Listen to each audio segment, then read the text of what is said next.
everyone. We are the group reporter today, but before we start, let us introduce first ourselves. I am Mark and right. I am Enrico Andre Picapili. I'm Meljan D. Melgar. I'm Iris El Casinta. Hi, I am Janine Herrera. And our topic is creating infographics for digital communities. Nearly two-thirds of the population are visual learners, which means it's important to put a heavy emphasis on showing, not telling. An infographic is the perfect way to visually represent important data and information so that your audience has a greater chance of understanding and retaining it. And the best way to do that is with an infographic design guide. Infographics can communicate information in a condensed and highly visual way when designed well. Here are one example. Year of tradition, a look into the last 6 years and the obstacles that were defeated. Year 2012, a year of inspiration, never been so motivated to try new things. He started dreaming. Year 2013, I spent most of the year traveling the world and absorbing new cultures, something everyone should try and do. In 2013, more on self-happiness siya. Year 2014, was able to get my first article published this year. It was truly self-satisfactory. In 2014, he became proud of himself. Year 2015 will forever be my year of my very first home purchase. In this economy, I am very surprised I was able to do so. In 2015, he became successful in life. Year 2016, a very good year for me, unlocking many talents I did not know I had. In 2016, he know more about himself. Year 2017, who knows what in store for the upcoming year. I will be searching and read for what is to come.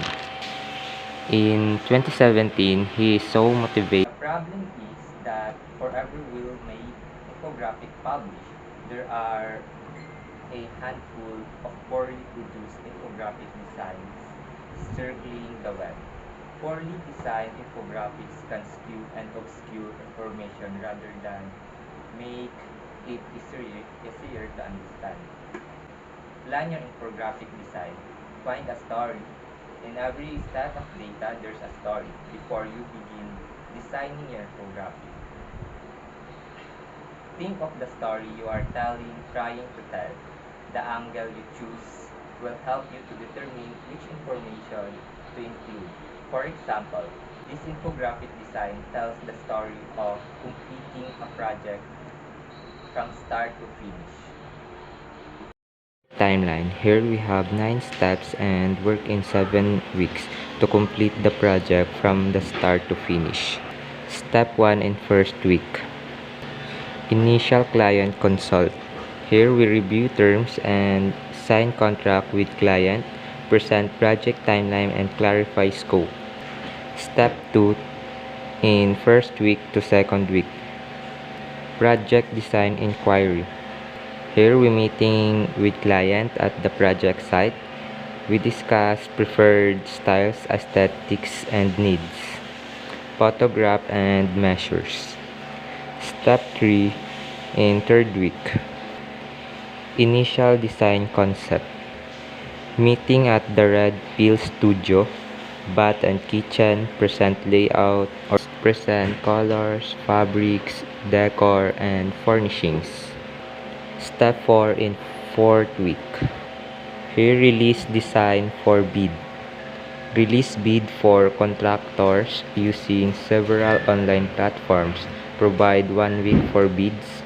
Revisit design and reissue bid if cost miss client budget. Step 5 in fifth week. The second design concept. Here meeting at the Red Pill Studio, finalize features, materials, and layouts. Review proposals with printing.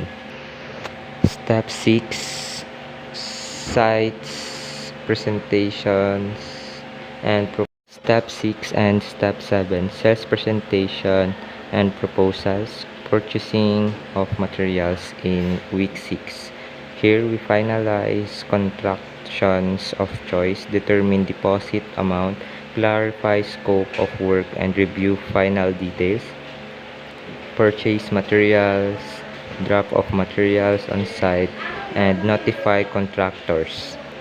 Step 8 and Step 9, install and review and finish project in week 7. Installation begins, length of time required dependent on project scope. Project is completed, present warranty for workmanship and materials, review details and client. Because infographics allow for limited space for content, the purpose of your infographic should be focused. That's why the layout of your infographic should not only reflect the theme of your information, but also enhance the communication of it. Create an infographic outline before diving into your design. Create an infographic outline.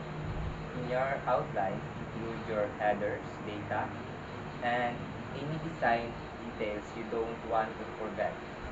Write a compelling title. Come up with a title that is catchy and descriptive. Readers should get a sense of what the information will be to engage them and make them want to read further. Use a grid design of wireframe for your infographic design. Grids and wireframes are the structural base to any design. Designing on a grid allows you to easily organize elements and information. Grid designs also play an essential role in keeping objectives and elements aligned. For example, when aligning items, you can reference the same vertical grid line and then space. Each list item accordingly. The below example shows how color palettes are aligned on a graphic design grid.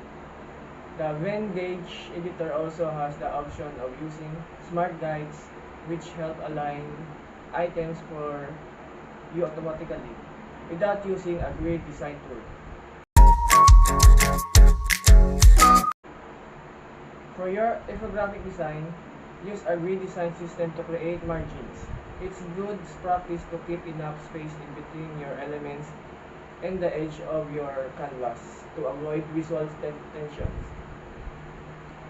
An infographic design can potentially have any size of margin you desire, but it's important to keep the margin consistent all the way along the edge of your canvas. A good rule of thumb is to keep all objects and elements at least 20 pixels, 1 square on the grid, away from the edge of the canvas. Use the right infographic layout for your data.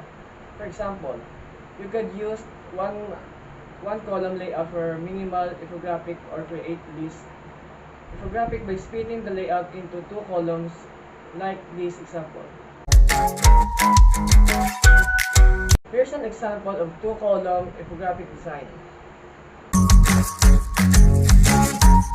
Follow data visualization between practices. Always start your infographic planning with pen and paper. This way you can work through concept and design through before finalizing a digital copy. Choose the best chart types of your data. The type of data you are trying to convey will determine which chart type is the best for your data. To decide which type of chart would best convey your data, you first have to determine what kind of data you want to present. A single important number, a comparison between data points, a trend over time, an outliner. The types of charts most commonly used in infographic are pie chart, bar graphs, column graphs, and line charts. For example, a column graph is one of the easiest ways to compare data. And to convey a trend over time, the most common type of a chart to use is line chart. But if you think of one more usual chart that would convey the data effectively, don't be afraid to get more creative. For example, you can identify and show the trends used as sales over time. Correlations such as sale compared temperature or outliers such as sales in unusual area. Rule of thumb is that the charts should be easy enough to read that I only takes readers 10 seconds or less to understand. Incorporate different infographic design elements. Typography. Typography is a very important element for infographic design and your one way to explain your ideas and information when images, graphs, or icons can't. That's why it's important to choose the best font for your data. That being said, try to limit the amount of text you include on your infographic. The best infographics have visual impact, with the text acting as a secondary explanation for the visual content. This infographic design relies on icons, dates, and headers with minimal explanatory text. Just like this example of infographic design, it relies on icons, dates, and headers with minimal explanatory text. First and foremost, make sure your type is legible.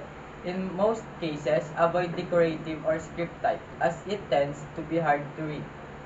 If you have to use small text or an elegant font, use it sparingly. It always helps to increase the line height of bodies of small text if it starts to become hard to read. To keep infographic design cohesive, limit your use of fonts to maximum of 3 types, but also don't stick with just one. A tasteful use of 2 brand fonts can create a nice dynamic and hierarchy for information. Alternatively, a number or statistic is one font type next subtext in another creates a hierarchy of information.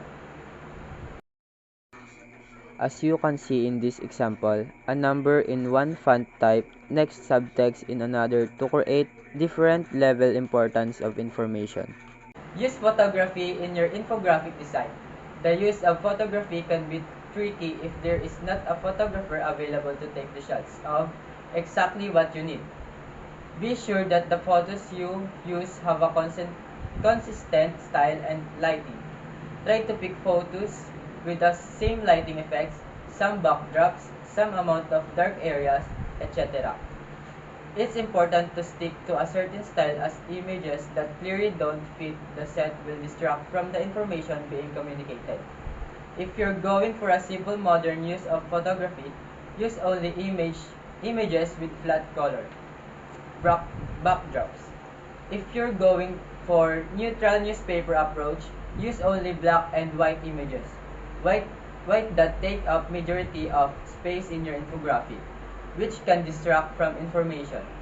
This issue can be solved by using a cropping such as circle frames. Use contrast in your infographic design. Contrast creates visual impact by placing 2 strikingly different elements beside each other. If an infographic has a light background with bold colored shapes, our eyes are immediately attracted to the bold colors. This allowed you to organize information by having a certain element more prominent than another. Contrast using color selection can have a big impact on your infographic design. Try pairing complementary colors to make your headline pop. One of my favorite combination is a darker blue with a brighter color like orange, which makes your headline stand out. Contrast using typography sizes. A header is usually the largest text on an infographic, followed by the subheader and then the body copy. The header should pretty much always be the largest point size so that the viewer knows the subject of your infographic right off the bat. Contrasting visual. Use a tinted image contrasted with a chart over top to add context. Create symmetrical and asymmetrical balance. An infographic with visual balance is pleasing to the eye because everything fits together seamlessly. Create symmetrical and asymmetrical balance. An infographic with visual balance is pleasing to the eyes because everything fits together seamlessly. A balanced infographic keeps the entire composition cohesive, especially in a long-form infographic. If there are heavy visuals on the top of infographic, you should keep the flow going right to the bottom. There are two types of balance, symmetrical and asymmetrical. Symmetrical balance is when each side of composition is equal weight. This layout is effective in a comparison infographic like this one. Asymmetrical balance is more natural and less uniform than a symmetrical composition. It creates a more complex relationship between objects. It can make an infographic more dynamic since the composition is not repeatedly excessive. For example, if you are creating timeline infographics, alternate text between both sides of the timeline for a balanced composition. Use color effectively. Decide on a color scheme before creating your infographic. Good rule of thumb is to design your infographic with 2 or 3 main colors and to use minor color accents. When choosing your color scheme, decide on the tone of your infographic. It is a business infographic. Is it a business infographic? If so, try using neutral colors like blue or green, or of course your brand colors, especially if you're including your logo. For fun, eye-popping infographic, use bright hoods. But be careful not to use large amount darks or neon colors as they can be straining to the eyes when viewed on the web. Color can also be used as a sectional tool. Add blocks of color to section your infographic, giving the eye some breathing room as rooms scroll down. Make sure there's consistency in your infographic design. In order for your infographic design to flow from start to finish, the design elements need to be consistent. If you are using icons that are filled in rather than line art icons, then keep using the same style throughout the entire infographic. Same goes for the style of image you use, the font style, and the color palette. This will prevent your infographic from looking cluttered and will actually make it easier to read. Leave plenty of negative space in your infographic design. Negative space is the blank space surrounding objects in a design. Negative space has a big impact on your design. If your infographic design is too crowded, it can overwhelm readers and make it difficult to read the information. Creating space around the elements in your design allows readers the breathing room to process the information. Pro tip: if you are using a 16-bit size, the line height should be no less than 1.2. Leaving negative space can be as simple as making sure there's enough space between lines of text. Just look at the fonts that a little space makes in the example below. Practice, practice, practice. This is going to sound cliche, but it comes designing infographics. It will probably take you a couple of goes at it to get the hang of it. You will need to figure out what works in a design and what it does. Luckily, this learning process is made a lot easier by infographic templates and guide. And there are certainly a lot of examples out there for you to draw inspiration from when it does, as someone else look over your design before you publish it. They will be able to tell you if there is any information that is unclear or if there is any way that you could make your design even better.